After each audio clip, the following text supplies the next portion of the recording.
हमारे YouTube channel university academy में आपका बहुत बहुत स्वागत है। सॉफ्टवेयर इंजीनियरिंग सब्जेक्ट की लेक्चर सीरीज में आज हम डिस्कस करेंगे लेवल 2 डीएफडी के बारे में। इससे प्रीवियस वीडियोस में मैंने level 0 DFD and level 1 DFD के बारे में डिस्कस किया है। वो वीडियोस आप जरूर देख लें, तभी आपको इस वीडियो की प्रॉपर अंडरस्टैंडिंग आएगी कि लेवल 2 डीएफडी किस तरीके से ड्रॉ करते हैं एंड लेवल 2 डीएफडी क्या होती है। जैसे कि मैंने आपको बताया था कि जब हम लेवल्स की बात करते हैं और जैसे जैसे लेवल्स बढ़ाते जाते हैं तो वो क्या करता है, आपको मोर डिटेल्ड वर्जन आपको प्रीवियस लेवल डीएफडी का प्रोवाइड करता है। इसी तरीके से जब हमने लेवल 0 बनाया था तो 0 में लेस इंफॉर्मेशन प्रोवाइड की गई थी एंड जब लेवल 1 डीएफडी ड्रॉ किया था तो लेवल 1 में मैंने आपको बताया था कि अब हम सिंगल प्रोसेस को फर्दर सब प्रोसेसेस में डिवाइड करते हैं। जब लेवल 2 डीएफडी की बात आती है तो लेवल 2 डीएफडी क्या करता है, it provides more detailed version of level 1 DFD. यानी कि जब आपने लेवल 1 डीएफडी बनाई है एंड उसमें जो भी सब प्रोसेसेस बनाए हुए हैं तो उन सब प्रोसेसेस को अब हम इसमें क्या करेंगे, फर्दर सब प्रोसेसेस में डिवाइड करेंगे इन मोर डिटेल्ड फॉर्म। यानी कि जो भी प्रोसेसेस हम लेवल 1 में शो करेंगे अब उसको और भी ज्यादा सब प्रोसेसेस में डिवाइड करेंगे जिससे कि उस सिस्टम का में मोर डिटेल्ड वर्जन प्रोवाइड हो सके। इससे रिलेटेड कुछ पॉइंट्स यहाँ पे मैंने मेंशन किए हुए हैं, इसको देख लेते हैं। फर्स्ट पॉइंट है, it goes one step deeper into parts of level 1 DFD. यानी कि लेवल 1 डीएफडी में हम जो भी पार्ट्स ड्रॉ करते हैं ये क्या करता है, उसके एक स्टेप और डीपर वर्जन आपको प्रोवाइड करता है जिससे कि आपको और भी डिटेल्ड इंफॉर्मेशन मिल सकती है। एंड दूसरा क्या है, it consist more detailed description of the system as compare to level 1। यानी कि जिस सिस्टम के बारे में हम ड्रॉ कर रहे थे लेवल 1 में, अब लेवल 2 में क्या करेंगे, उस सिस्टम को उसका ज्यादा से ज्यादा डिस्क्रिप्शन हम यहाँ पे प्रोवाइड करेंगे जिससे कि जो भी इसको यूज करेगा इसको देख के ही उस सिस्टम का कंप्लीट इंफॉर्मेशन उसको मिल जाएगा उस यूजर को। एंड इसमें जो भी प्रोसेसेस हो रहे हैं उस प्रोसेसेस को जितना ज्यादा से ज्यादा हम यहाँ पे एलैबोरेट कर सकते हैं वो बेटर अंडरस्टैंडिंग के लिए हम देन इस डीएफडी को रेफर कर सकते हैं। अब मैंने आपको जैसे कि पहले भी बताया है कि जब भी कोई डीएफडी हमें ड्रॉ करनी है तो सबसे पहले हम क्या करते हैं, उसमें जो भी एंटिटीज इन्वॉल्व है एंड जो भी प्रोसेसेस इन्वॉल्व है सबसे पहले हम उसको आइडेंटिफाई कर लेते हैं। And after identify entities and processes, अब हम यहाँ पे देन रिप्रेजेंट करते हैं कि फ्लो ऑफ डेटा उन एंटिटीज से फर्दर प्रोसेसेस के बीच में किस तरीके से हो रहा है।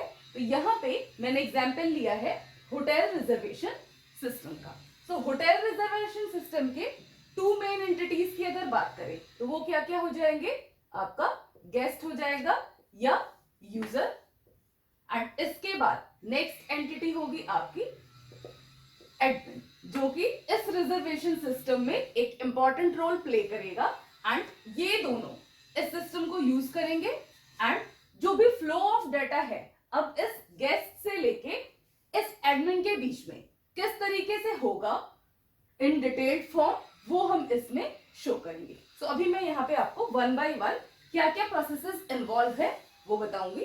तो सबसे पहले हम क्या करेंगे, step number 1, after identifying the entities. यहाँ पे हमने इस एंटिटी को आइडेंटिफाई कर लिया, दैट इज गेस्ट और यूजर। अब जो भी है इसमें प्रोसेसेस क्या हो सकते हैं, अगर हम होटल रिजर्वेशन सिस्टम की बात करें तो उसमें क्या क्या प्रोसेसेस इन्वॉल्व हो सकते हैं, लाइक इंक्वायरी हो सकता है, रूम सिलेक्शन प्रोसेस हो सकता है एंड उस रूम सिलेक्शन प्रोसेस को हम उससे पहले और भी क्या क्या प्रोसेसेस में डिवाइड कर सकते हैं, लाइक सर्चिंग होगा या उससे पहले आपका जो भी है मान लीजिए कैंसिलेशन है, ये सारी चीजें मींस इस अगर रिजर्वेशन सिस्टम में हम सबसे पहले यहाँ पे गेस करेंगे कि क्या क्या प्रोसेसेस इन्वॉल्व हो सकते हैं। तो जब भी आप इस डीएफडी को बनाओगे तो सबसे पहले तो क्या करोगे, यहाँ पे एंटिटीज को रिप्रेजेंट कर लोगे, जैसे कि यहाँ पे मैंने एक एंटिटी को रिप्रेजेंट किया है एंड इसके बाद इस एंटिटी को यहाँ पे रिप्रेजेंट कर लेंगे। अब इन बिटवीन एंटिटीज इस पर्टिकुलर सिस्टम में जो भी प्रोसेसेस हो सकते हैं उन प्रोसेसेस को हम यहाँ पे रिप्रेजेंट कर लेंगे। So this is the process number 1, reservation process, जिसके लिए हमें ये डीएफडी ड्रॉ करनी है। एंड फर्दर इस रिजर्वेशन प्रोसेस को हम क्या क्या सब प्रोसेसेस में डिवाइड कर सकते हैं, लाइक आपका एक प्रोसेस यहाँ पे लॉगिन का हो सकता है, देन आपका इंक्वायरी का हो सकता है, आप इंक्वायरी करोगे इस डिफरेंट सिस्टम के लिए या रूम्स के लिए। इसके बाद रूम सिलेक्शन प्रोसेस होगा। तो इसको अगर ये जस्ट फॉर आवर नॉलेज, ये हम यहाँ पे इसको नंबर कर लेंगे कि क्या क्या चीजें हो सकती है, बाद में आप इसको हटा भी सकते हो। यहाँ पे एज सच कोई नंबरिंग तो होती नहीं है इसमें डीएफडी में, बट फॉर आवर कन्वीनियंस यहाँ पे एक हम देख लेते हैं कि क्या क्या प्रोसेसेस यहाँ पे हो सकते हैं। सो रूम सिलेक्शन प्रोसेस हो गया। And before room selection process ये आपका सर्चिंग, यानी जैसे ही आप यहाँ पे इंक्वायरी करोगे यहाँ पे एक सर्चिंग प्रोसेस हो सकता है। देन वेटिंग, जो भी वेटिंग है मींस अगर रूम के लिए इंक्वायर कर रहे हो तो वेटिंग स्टेटस क्या है, क्या सारी चीजें हैं इसकी। इसके बाद आपका कैंसिलेशन प्रोसेस, ये भी एक प्रोसेस यहाँ पे इन्वॉल्व होगा। एंड अपार्ट फ्रॉम दिस एक यहाँ पे ये कैंसिल स्टेटस, ये भी इसमें इन्वॉल्व होगा। तो इस तरीके से हम देख रहे हैं कि टोटल यहाँ पे 8 प्रोसेसेस को हमने ड्रॉ किया है। अब इन सारे प्रोसेसेस के बीच में जो भी प्रोसेसेस हमने यहाँ पे आइडेंटिफाई किए हैं, in between the processes and in entities को भी यहाँ पे अब इंक्लूड करते हैं। तो हमें यहाँ पे अब क्या करना है, फ्लो ऑफ डाटा हमें शो करना है कि किसी एंटिटी से किसी प्रोसेस के बीच में, या इस प्रोसेस से किसी एंटिटी के बीच में, या इस पर्टिकुलर प्रोसेस से किसी दूसरे प्रोसेस के बीच में जो फ्लो ऑफ डाटा है वो किस तरीके से होगा, यानी एक मॉड्यूल से होकर दूसरे मॉड्यूल में इंफॉर्मेशन किस तरीके से यहाँ पे फ्लोट होगी। तो सबसे पहले स्टार्ट करते हैं यहां से यूजर। अब यूजर क्या करेगा, सबसे पहला काम, अगर उसे ये सिस्टम यूज करना है तो सबसे पहले यहाँ पे लॉगिन करेगा by using login and password. तो यहाँ पे आप लिख सकते हो login ID and password. And by using this login ID and password user यहाँ पे लॉगिन करेगा।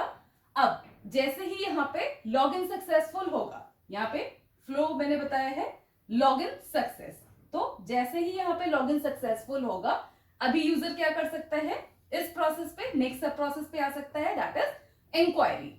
अब जरूरी नहीं है कि यहाँ पे यूजर रूम बुक ही करना चाहता हो, ऐसा भी हो सकता है कि वो सिर्फ इंक्वायरी करना चाहता हो कि कितना रूम अवेलेबल है या क्या स्टेटस है रूम का।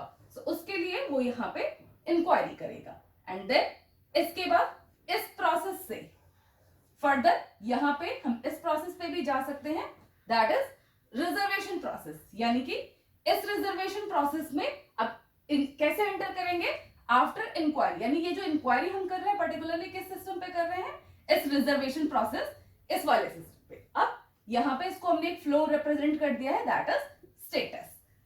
अब ये जो है रिजर्वेशन प्रोसेस, फर्दर इसमें और भी प्रोसेसेस हैं। सो इन प्रोसेसेस पे फ्लो ऑफ डाटा कैसे होगा, लाइक रिजर्वेशन प्रोसेस से नेक्स्ट है रूम सिलेक्शन प्रोसेस। सो रिजर्वेशन प्रोसेस से हम शो कर सकते हैं दैट इज स्टेटस, और यहाँ पे चेक्स लिख सकते हो, ये आपकी मर्जी है कि आप किस तरीके से यहाँ पे फ्लो दिखाना चाहते हो। सो रिजर्वेशन प्रोसेस से एक रूम सिलेक्शन प्रोसेस पे भी आप जा सकते हो। देन सर्चिंग प्रोसेस, यहां से रूम रिजर्वेशन प्रोसेस क्या कर सकता है, चेक कर सकता है, सर्चिंग कर सकता है। तो ये हमने यहाँ पे एक फ्लो शो कर दिया, दैट इज स्टेटस। अब इसी तरीके से नेक्स्ट रिजर्वेशन प्रोसेस से फर्दर स्टेटस चेक कर सकते हो, आप कैंसिलेशन प्रोसेस पे आ सकते हो। तो यहाँ पे व्यू और स्टेटस इस तरीके से करके लिख सकते हैं। देन कैंसिलेशन प्रोसेस पे आएंगे। अब कैंसिलेशन प्रोसेस क्या करेगा, इससे पहले अब देखो इंक्वायरी जब हमने की थी, तो यहां से भी इस प्रोसेस पे आ जा सकता है ऑन कैंसिलेशन प्रोसेस, और कैंसिलेशन प्रोसेस पे आएंगे तो वो क्या करेगा, कैंसिल स्टेटस बताएगा। सो नेक्स्ट प्रोसेस पे हम मूव करेंगे। एंड आफ्टर कैंसिल स्टेटस एक यहाँ पे मैंने डाटा स्टोरेज शो किया है, जो कि क्या करेगा, जो भी कैंसिलेशन स्टेटस है वो यहाँ पे कैंसिल टेबल को रिप्रेजेंट करेगा। एंड इस तरीके से एरो दोनों साइड में बनाया है, दैट मीन्स इंफॉर्मेशन वो बाय डायरेक्शनल यहाँ पे फ्लोट कर सकती है। अब इसके बाद इसी तरीके से यहाँ पे ये एक और प्रोसेस डिफाइन किया गया है, दैट इज वेटिंग प्रोसेस। इसमें ऐसा भी हो सकता है कि स्टेटस आपका जो भी वेटिंग स्टेटस हो या उसका कंफर्मेशन का स्टेटस, सपोज किसी ने रूम कैंसिल किया, तो इन दैट केस यहाँ पे इस वेटिंग स्टेटस में चेंजेस होंगे। तो इस सर्चिंग से अभी नेक्स्ट यहाँ पे जो फ्लो ऑफ डाटा होगा, that is in waiting process हम यहाँ पे आ सकते हैं। तो ये तो सारी चीजें हो गई इस साइड से। इस वाली एंटिटी के साइड से क्या क्या ऑपरेशंस एंड इन प्रोसेसेस के बीच में कैसे कैसे यहाँ पे फ्लो हो सकता है।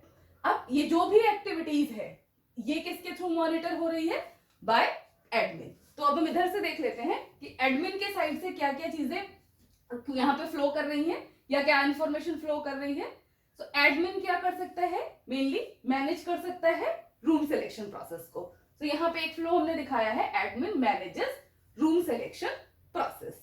एंड इसी तरीके से यहाँ पे एडमिन क्या करेगा? It manages complete reservation process. तो एक यहाँ पे एक मैंने ये बड़ा एरो दिखाया हुआ है जो कि यहाँ पे जाके इस पे कनेक्ट हो रहा है रिजर्वेशन प्रोसेस पे।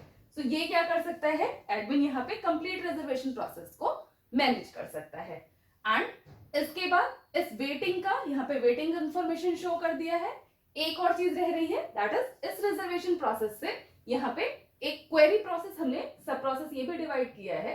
सो इसका यहाँ पे रिजर्वेशन जो भी इंफॉर्मेशन है उसको यहाँ पे डाटा स्टोर के फॉर्म में रिप्रेजेंट कर दिया है।